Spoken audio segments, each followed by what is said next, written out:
Hey YouTube, it's a very exciting day today. The JM Scar version 2, the 2018 model came in.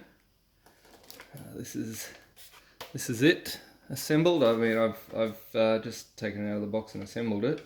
There's not much involved in assembling it. You just gotta basically fit the stock with this pin and put the charging handle and the scope on it, and then that's and the forward grip. Once that's done, it's pretty much all together. Let me just show you one of the things that makes the new model better than the old model. Let's see if we can get some focus here. Alright, see all this detail here? You got FN Belgium and some serial numbers, Mark 16 Mod 0, the NATO chambered caliber, 5.56mm rounds. You've got the FN logo in there, the charging handle, which is a actual charging handle. This doesn't have the battery in it at the moment, but when the battery is installed in it, that does actually prime the mag, which is handy. The magazine's got some nice little details on it as well. It's got the NATO round caliber on the side of it, which is a nice detail.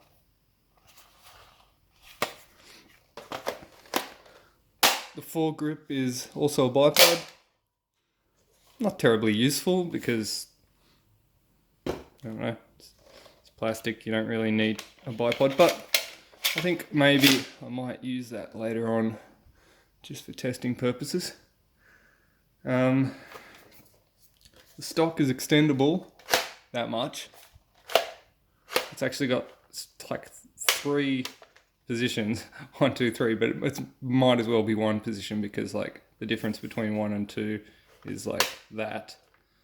3 is that. So it's like, I don't know, 1 centimeter. It's hardly worth worrying about, but when that's extended fully, it is quite a nice size. The scope has got red laser on it, which is cute, but incredibly inaccurate because it's pointing way off to the right.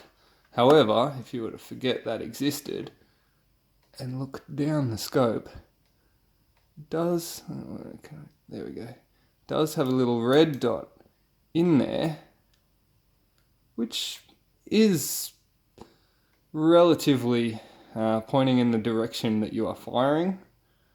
I'm not going to use the word accurate because this rifle is, well, this gel blaster is anything but accurate. It seems to shoot balls out left, right, center, up, down, all over the shop.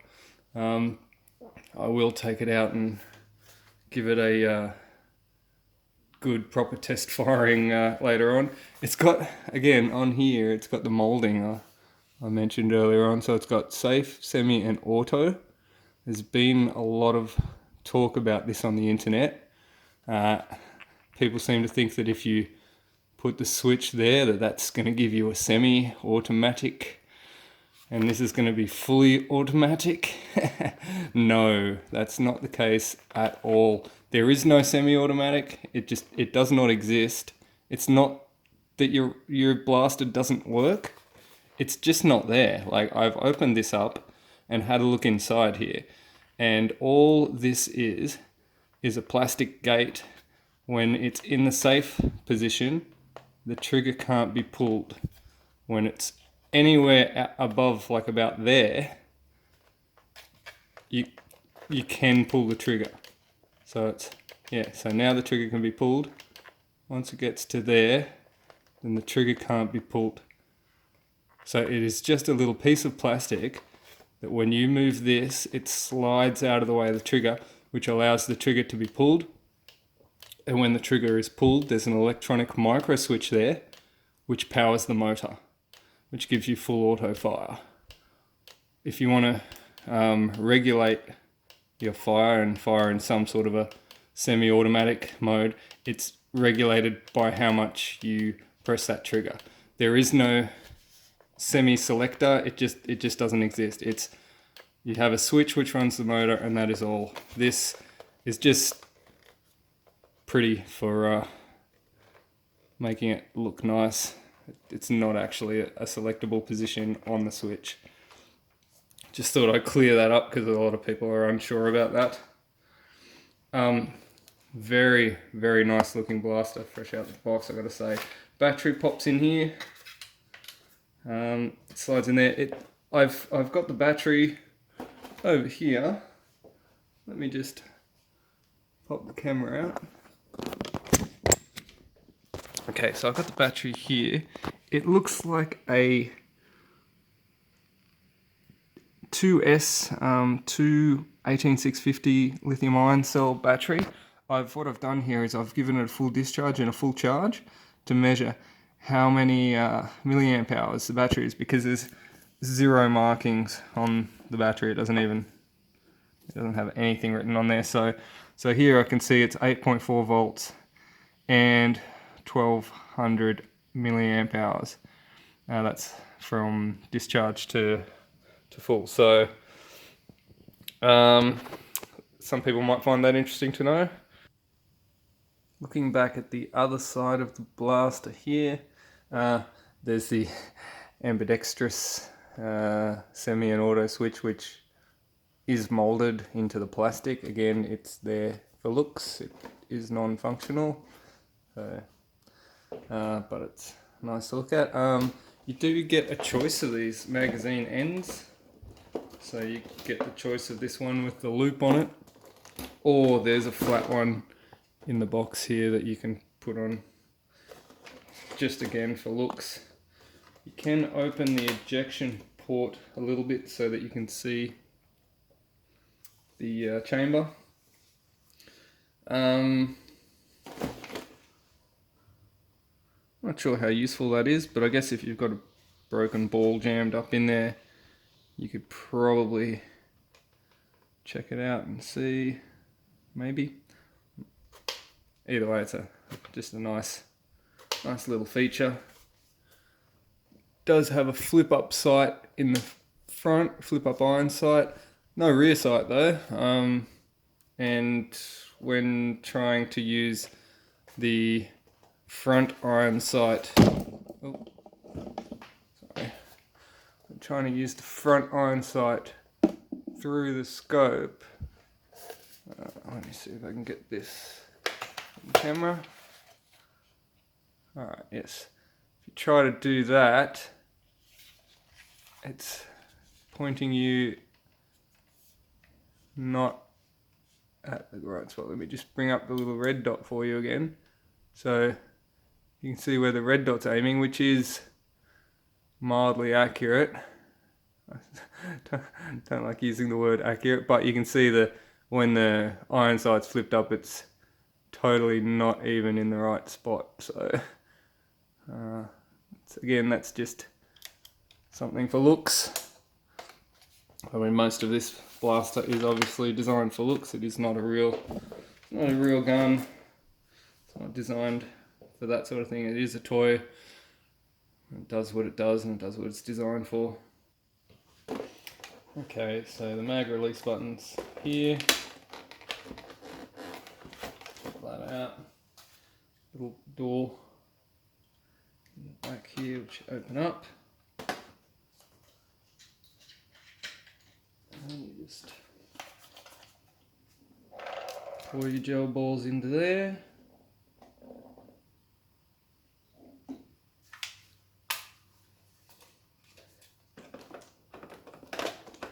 Back in. Alright, let's take it out to the range. Okay, welcome to my can range. Got the Scar. Let's give it a prime.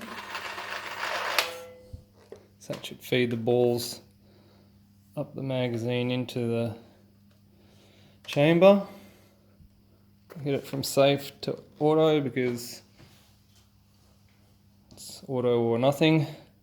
Alright, now this is a test for just to demonstrate the power of this gel blaster. Here we go.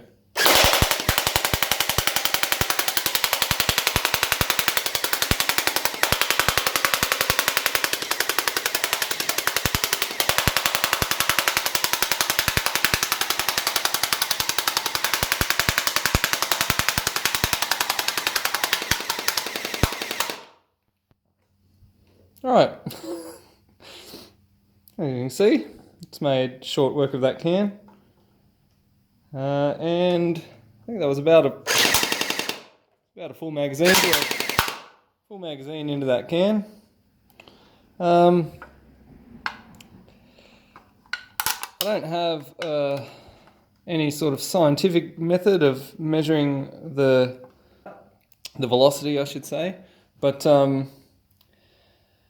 out of all the blasters that I've had in my hands, I've never had one that perforates a can like that. Usually they put a few good dents into them, but yeah, this this car certainly has a little bit of power. Fresh out the box, that's no modifications, no plunger, no springs, just straight out of the box, charge battery and perforate can. Alright. Next up, I think I'll do some tests on perhaps range and accuracy. Okay, just to give you an idea of the accuracy, I've fitted a real laser sight with windage and elevation adjustment and sort of roughly zeroed it in so that you can get an idea of how badly out the the toy scope that comes with it is. So the dot on the right is the one that comes with it, and the dot on the left is the genuine laser sight that I've fitted to it. So I think you get the point. So at close range, it's quite accurate, but there is a huge there's a huge problem with the factory laser. Okay, so I want to do a accuracy test on the Scar, and I'm going to do it at about 10, maybe 12 meters. I know everyone on the internet talks about these things going 20 meters and everything, but I'm interested in actual usable accuracy. And while you can get the thing to fire and hit something 20 meters away, I'm interested in actual straight line accuracy. And so what I've set up here is a little test. I've got the laser sight with elevation and windage adjusted to be relatively accurately zeroed in, and I've got this single target set up here. So I'm going to put the laser on the target, and you should be able to see roughly where the gel balls are hitting. I'm going to be firing them from the prone position with a bipod, so it's going to be a much more stable test than just holding it and firing it. You should be able to see how stable it is with the laser sight on the target.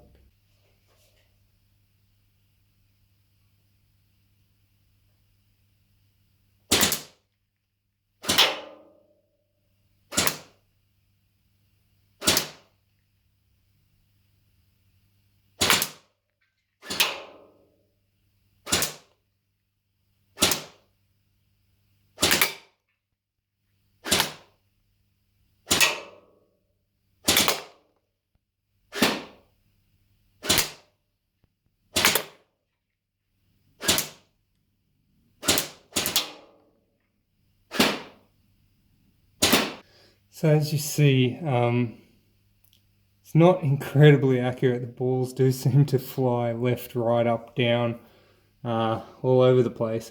They do get the odd one on target, which is nice, but yeah, I just wanted to do a test and show the actual accuracy, like the pinpoint accuracy of the gel blaster, as opposed to just, firing out a box from 20 meters away. Anyone can hit the side of a shed. I'm more interested in how accurate it is as a target shooting or a high accuracy sort of rifle. And so I just thought I'd do a different type of test from what most people are doing on the internet. There it is. No prizes for accuracy, but it certainly is a beautiful looking blaster. Definitely, if you get the chance, get one of these. They're good, they're fun. I see why they're so popular, because they do pack a punch. Probably could do with some upgrades in the barrel department, maybe for some accuracy, but yeah, definitely a really good starting point if you're just getting into gel blasters. Nice one for sure. Don't forget to subscribe to my channel if you want to see some more blaster reviews. Till next time, catch you later.